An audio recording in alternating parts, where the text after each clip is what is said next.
Oke, selamat bertemu kembali di mata kuliah struktur distrik. Sebelumnya kita hanya membahas bagian himpunan, saya pikir kita lebih menarik membahas graf himpunan. Mungkin kalian bisa pelajari di slide-nya sendiri. Mungkin kita akan coba ke slide yang lebih berguna ya. Graf. Oke, apa sih itu graf? Graf itu ya namanya graf. Ya, kayak graf bukan grafik ya. Graf itu ya gambar diagram. Itu digunakan untuk merepresentasikan objek-objek diskrit dan hubungan antara objek-objek tersebut. Contoh di bawah gambar ini adalah graf yang menyatakan peta jaringan jalan raya yang menghubungkan sejumlah kota di Provinsi Jawa Tengah. Jadi contoh peta kota, di mana misalkan ini ada Brebes, kota atau ya apa ya sebuah kota lah. Brebes, Tegal, Pemalang, sebuah daerah Pekalongan, Kendal. Ini ada jalan akses ke sini. Kalau dari Brebes mau ke Rembang tinggal garis lurus. Terus di sini tengah-tengah ada banyak, ada Wonosobo, Temanggung, Salatiga. Misalkan dari Brebes mau ke Salatiga, itu kita bisa beberapa rute. Bisa misalkan dari rute atas ke Semarang, baru ke Salatiga, atau bisa dulu muter dulu ke Purwokerto, baru ke Salatiga, lurus langsung. Kalau misalkan kita mau ke Wonogiri, juga bisa lebih banyak lagi rutenya, karena ada banyak akses. Bisa seperti ini, misalkan rute terjauh, misalkan, atau bisa seperti ini, atau bisa dari sini, dari tengah. Nah, oke, itu yang disebut dengan graf, representasi dari objek diskrit. Mana objek diskrit di sini? Kota. Kota di sini kan Wonogiri, Sukoharjo, itu cuma satu objek, ya nama lah, himpunan nama. Nah, itu satu kota dan dua jalan. Ada dari jalan dari Brebes ke Tegal, ada jalan dari Tegal ke Selawi, ada dari jalan dari Tegal ke Pemalang. Semua garis-garis dan titik ini adalah disebut objek-objek diskrit karena jumlahnya terbatas. Nih, graf yang nah itu disebut dengan graf. Jadi graf itu merepresentasikan misalkan ini ada jembatan ya, ada namanya sejarah graf ya nih. Dari mana sih graf itu lahir itu adalah masalah jembatan Königsberg ya tahun 1736 ya, mungkin abad ke-18 ya. Jadi ada jembatan seperti ini. Jadi ini ada jalan raya, jadi ada jalan lah, jalan. Sorry, ini ada pulau, ini ada pulau C, ini aliran sungai, ini aliran sungai. Ada pulau C, ada daratan C, ada daratan A, ada daratan B, ada daratan D. Jadi dari C ke A, mau ke B, mau ke D, itu apa namanya? Bisa terhubung dengan jembatan. Nah, kita masalahnya ini adalah bisakah melalui setiap jembatan tepat sekali dan kembali lagi ke tempat semula? Ya namanya orang zaman dulu ya pengen ada kayak bikin semacam model representasi permasalahan matematika. Bisa nggak kita uh, melalui setiap jembatan tepat sekali dan kembali lagi ke tempat semula? Jadi misalkan dari C kita bisa nih bolak-balik jembatan ini nanti balik lagi ke C seperti itu. Uh, tapi kita harus lewat setiap jembatan seperti itu. Bisa nggak caranya seperti itu?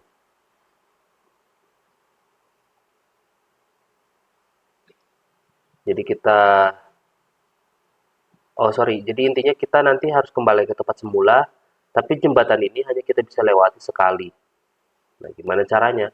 Bisa begini, lewat sini dulu sekali, terus dua, sini sekali, mungkin ini dua kali, nggak bisa juga ya. Ini sekali, ini dua kali, ini tiga kali, ini empat. eh, nah, kayak gitu-gitu. Susah kan? Satu kali. Nah, kalau kita membayangkan seperti itu, rumit. Kita bisa representasikan ini menjadi sebuah namanya graf, gambar. Jadi graf bisa menggambarkan ini caranya gimana. Ada namanya simpul atau titik, menyatakan daratan. Ada namanya sisi atau garis H, menyatakan jembatan. Jadi A ini kita bisa anggap sebagai sebuah titik. A, ini pulau daratan ini jadi A, jadi satu titik. C ini jadi satu titik. Nah ini A ke C ada dua jembatan kan yang mengakses. Nah, ada dua buah jembatan seperti ini. A ke D ada satu buah jembatan, D jadi satu titik, B jadi satu titik, ada dua buah jembatan, B ke D itu ada satu jembatan, C ke D ada satu buah jembatan, dan A ke D ada satu buah jembatan. Jadilah ini representasi dari graf. Kita bisa bikin jembatan-jembatan dan pulau ini representasinya menjadi ini dan menjadi diskrit. Karena titik dan garis ini adalah objek diskrit. Ini namanya vertex, ini namanya edge, garis-garis ini namanya edge. Kita bisa buat notasinya, jadi ada graf itu, kalau kalian ingat himpunan, kita tinggal bikin seperti ini. Graf itu adalah elemen V, vertex, dan elemen edge. Himpunan tidak kosong ya, maksudnya ada anggotanya. V1, V2, V3N. 1, 2, 3, 4. V1, V2, V3, V4. Edge itu garis, E1, E2, sampai N. E1, E2, E3, E4, E5, E6, E7. Contoh ya. Oke, nah ini sama yang saya jelasin. Ini kalau ini contoh lain 1, 2, 3, 4, ya graf ini bisa kita bikin representasikan V itu 1, 2, 3, 4, 1, 2, 3, 4, atau di ABC bebas. Itu edge itu harus garis itu kan menghubungkan dua buah titik. Jadi kita bikin representasinya itu dua dua buah pasangan. Satu dua itu namanya E1, satu tiga itu namanya E2, dua tiga itu namanya E2 di sini sorry E2, E3, E6, 4 dan 3. 3 dan 4, 3 dan 4 berlaku kebalikan. Ini contoh ya. Kita bisa representasikan seperti ini. Ini gaya 3 juga beda versi aja. Ada ini 8 ke dirinya sendiri. 3 ke 3. Contoh, gampang sederhana. Coba kalian resapi sendiri ya. Intinya sederhana. Vertex dan edge itu hanya kumpulan himpunan. Oke, ini graf sederhana, ini graf ganda, ini graf semu. Seperti itu ada istilahnya. Eh, ini kenapa dinamakan ganda? Karena kedua sisi ini menghubungkan dua buah simpul yang sama, yaitu simpul 1 dan simpul 3. Jadi ganda karena ini ada dua, satu, dua, ada dua, dua kali. Kalau ini sederhana, hanya ada satu garis. Kalau G3 disebut graf semu karena ada gelang atau kalang atau loop, karena dia ke dirinya sendiri. Dia kan berakhir simpul sama, jadi kayak muter ke dirinya sendiri. Bedanya cuma itu doang. Ini graf ganda karena ada dua buah edge, dua buah garis. Ini graf semu karena selain itu juga ada ke dirinya sendiri atau loop. Tadi istilahnya, istilah-istilah jenis graf, graf sederhana, tidak mengandung gelang maupun sisi ganda. Gelang ini, sisi ganda ini. Tadi G1, graf tidak sederhana ya sisanya. Graf 2 dan graf 3 tadi ada gelang dan sisi ganda dan campuran. Kalau dari eh, tipe arahnya juga kita bisa secara umum membedakan dua jenis. Kalau tadi segi kompleksitas, kalau dari segi arah kita bisa, kalau dari segi kompleksitas jadi dua, jadi dari sisi arah bisa juga jadi dua. Itu graf berarah, ada arahnya, dan yang kedua adalah graf tidak berarah. Gambar dua ini tadi, sorry gimana? Nih, gambar yang ini graf berarah, kalau ini graf ganda berarah. Ini AB ini dua-duanya masuk ke graf berarah.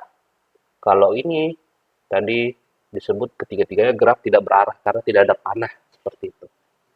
Ini graf ganda berarah. Arah panahnya kalian perhatiin kemana. Nggak bisa panahnya bolak-balik ya. Satu garis itu tidak bisa bolak-balik, harus satu arah. Kalau mau dua arah harus dibikin ganda dua seperti ini. Nah seperti ini juga boleh nih. Ada tiga, ada udah ke sini, balik lagi ke sini, ada lagi ke sini. Itu boleh. Oke, jadi jenis-jenis graf tadi yang sudah kita sampaikan adalah dari jenisnya, dari kita mau klasifikasikannya berdasarkan apa. Kalau dari kesederhanaannya, itu ada yang sederhana, jadi jenisnya sederhana, ganda, semu, eh, ganda graf berarah, ganda berarah kombinasinya. Kalau dari sisi ada yang nggak berarah, berarah bisa dikombinasikan. Sisi ganda dibolehkan, ya ada yang tidak, ada yang ya, ada yang tidak. Ini ada sederhana tidak, ganda ya, boleh nggak ganda seperti itu. Sisi gelang ada nggak, dia boleh loop nggak? Kalau sederhana nggak, ganda nggak, semu boleh, berarah boleh, ganda berarah boleh. Tuh, gampangnya seperti itu. Graf itu dipakai di mana sih? Graf itu bisa dipakai di rangkaian listrik ya. Ini pelajaran SD SMP ya. Ada ini ada apa namanya? Rangkaian listrik, arah arus seperti ini powernya. Kita bisa representasikan graf seperti ini, titik-titiknya. Kita juga bisa netapin ini buat di kimia. Ini, kalau kalian masih ingat SMA dulu metana, seperti ini rangkaian karbonnya. Ya, etana kita bisa representasikan seperti ini, propana bisa seperti ini. Gimana sih ini karbon semua nih, hidrogen apa hidroksida ya hidrogen. Nah, itu contoh aja. Terus contoh ketiga kita juga bisa bikin transaksi konkuruen pada basis data. Mungkin basis data belum dapat ya.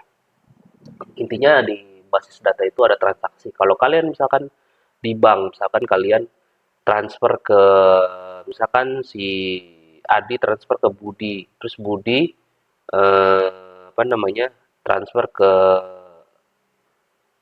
si Charlie, terus si Adi juga ternyata transfer juga ke si Charlie, misalkan juga transfer ke Adi, terus Adi juga transfer ke Charlie seperti itulah. Ada transaksi. Nah, transaksi itu bisa ada kita urutkan ke siapa ke siapa ke siapa ke siapa ke siapa seperti itu. Jadi kita bisa lihat transaksinya arahnya seperti apa. Apakah ada deadlock? Deadlock itu maksudnya apakah dia ada kemungkinan ini jadi garis tertutup deadlock seperti ini. Kalau garis tertutup, misalnya ada balik seperti ini, ya tandanya ada deadlock karena dia bisa balik lagi.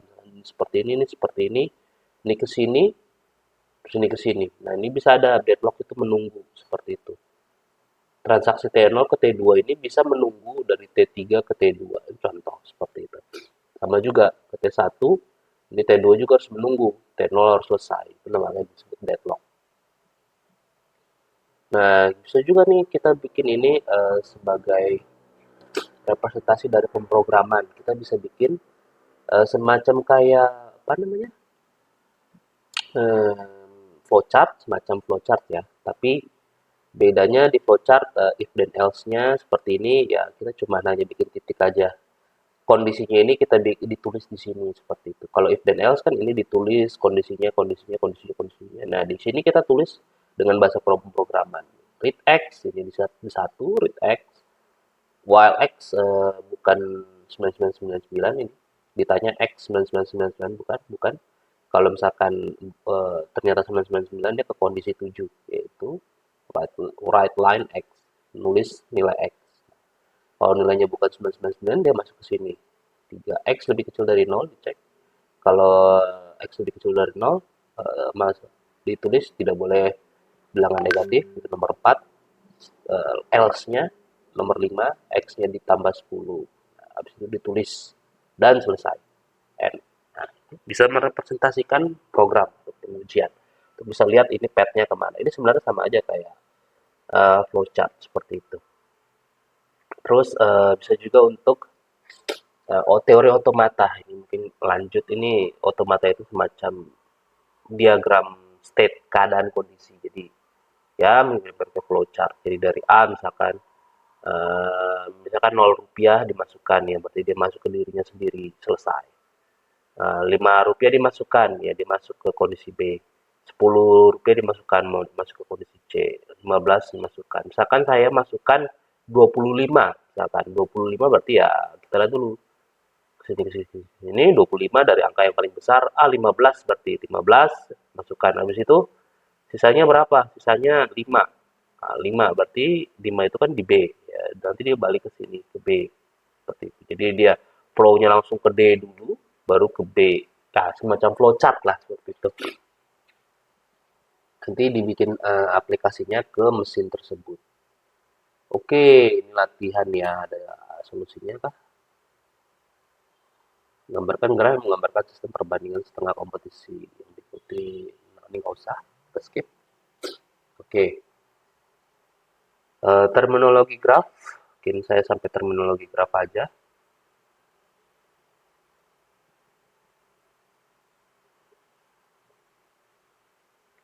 Oke, terminologi dari graf itu ada ketetanggaan, dua buah simpul dikatakan bertetangga kalau dua-duanya kehubung. Jadi kalau ada garis itu disebut tetangga. Satu tetangga dengan dua, tapi satu tidak bertetangga dengan empat. Ini bertetangga dengan ini, tapi satu tidak bertetangga dengan tiga. Jadi kalau dekat-dekatan langsung satu bertetangga dengan dua, satu bertetangga dengan tiga. Ya kalian lihat garisnya, gampang kan?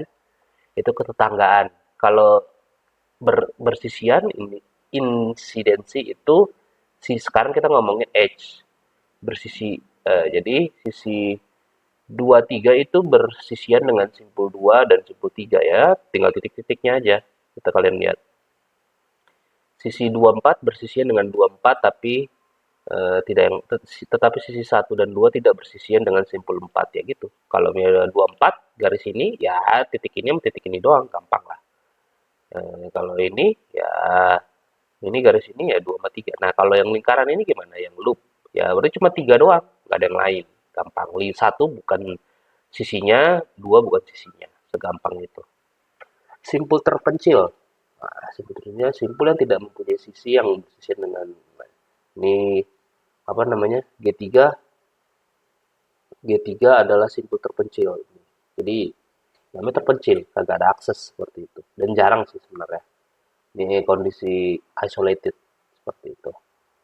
Graf kosong lebih parah lagi, semuanya itu tidak ada akses, tidak ada garis seperti itu. Ya nanti sisinya itu himpunan kosong, tapi vertexnya titik-titiknya ada. Derajat adalah jumlah sisi yang bersisian dengan simpul tersebut.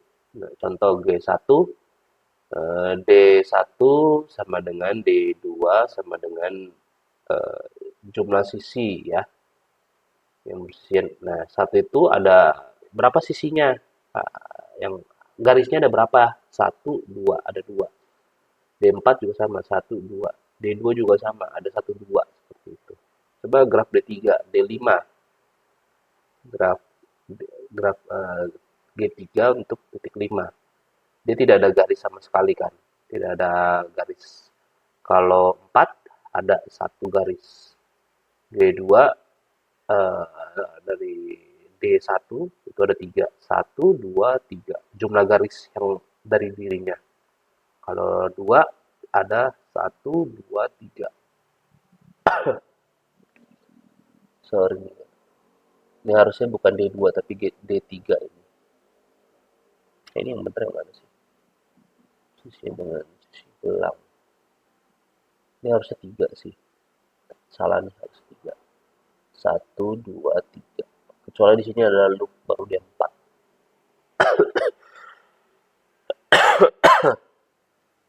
Nah, oke ini apa ini? Pada graf berarah ada istilahnya tadi. Tadi kan derajat degree. Ada derajat masuk, ada derajat keluar. Kalau berarah ya. Kalau ini kan tidak berarah. Kalian bisa hitung. Kalau berarah ya kalian lihat panahnya. Kalau keluar ya berarti panah keluar. Kalau ke dalam arah panah keluar ke dalam. Gitu. Ya total ini tinggal ditotalin aja. Ini cuma beda aja. Gitu. Kalau misalnya dua ini ada panah keluarnya satu ya berarti ya D outnya satu. Kalau D in-nya cuma satu, D in-nya satu. Kalau misalkan ini ada tiga, misalkan semuanya keluar semua, berarti D outnya tiga, D in-nya nggak ada ya nol. Contoh totalnya tinggal kalian totalin aja D in sama D out. Oke, nah, ini contoh lah yang tadi kalian bisa hitung sendiri. D in-nya graf 4, D in-nya satu itu cuman ada dua. Ya kalian lihat yang masuk cuma ada dua arah panah ke dalam. Nah, segampang itu. D out-nya cuma satu. Nah, gampang kan? Oke, ini saya skip. Oke, ini juga saya skip sampai latihan. Kalian bisa baca. Dan ini lintasan ini ada 1, 2, 3, 8.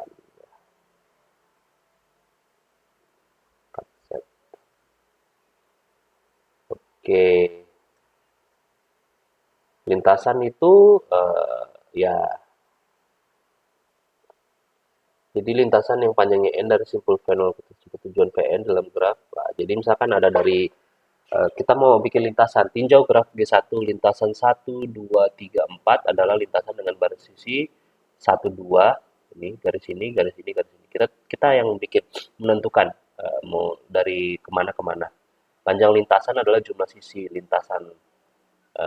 Kalau ini panjang lintasannya, lintasan 1, 2, 4, 3 pada G1 memiliki panjang 3.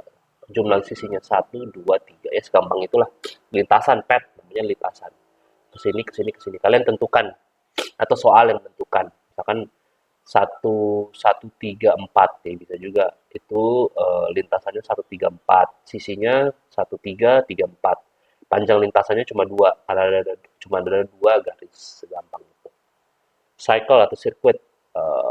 Lintasan yang berawal dan berakhir pada simpul sama. Jadi balik ke dirinya. Contoh 1, 2, 3, 1. Nah, panjang sirkuit tersebut sama kayak tadi. Jumlah sisi 1, 2, 3. Ya, berlaku sama yang lain juga. Terhubung. eh Ya kalau terhubung ya terdapat lintasan ya. Kalau tidak terhubung berarti disconnected, saling tidak terhubung. Jadi ada misalkan ini ada ya ini seperti ini ada yang tidak terhubung game dari 4 ke 5 6 7 ini ada terisolasi tapi satu kumpulan 5 6 7 8 tidak terhubung dengan 1 2 4 3 seperti itu. Oke. Segampang itu. Kalau misalkan ini satu buah graf ya, satu kesatuan, tapi sini ada terputus. Nah, itu gampang lah. Itu tidak terhubung. Kalau yang lain-lain ini terhubung semua. Ini tidak terhubung. Ini tidak terhubung.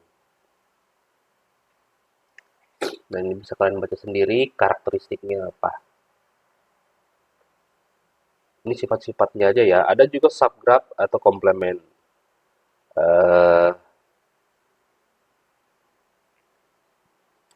Komplement itu ya gabungan. Jadi ini graf satu, ini up graf itu atau bagian ini bentuk ini ya gampangnya aja lah. Ini seperti ini. Ini bagian dari ini. Ini bagian dari ini. Satu. Mirip kan? Kalian lihat aja polanya. Komplement ini tambahan. Biar supaya ini menjadi satu seperti ini, ya ini tambahan seperti ini. Ya, sisanya tinggal himpun. Kalian representasikan himpunan lah. Satu, 2, 3, 4, 5 itu titiknya. Sisinya satu, 2, 2, 3, 3, 5, 2, 5. Seperti itu. Ini juga sama. Cuman hanya membilang, ini tuh bisa seperti himpunan, bisa dibagi. Seperti itu. Ini istilahnya upgraph, ini namanya komplement. Nah, ini juga sama. Ini contoh yang beda aja. Seperti itu. Oke. Ini juga sama. Spanning subgraph. Oke. Apa itu spanning subgraph? Ini contoh langsung gambar aja. Ini graf G, upgraph rentang dari G. Ini polanya gini. Bukan upgraph seperti itu. Ini bukan upgraph. Ikatan letak jika V1 sama dengan mengandung semua simpul. Oke, 1, 2, 3. Nah, ini apa namanya? Katakan ukur rentang jika V1 sama dengan V itu V1 mengandung semua simpul dari G.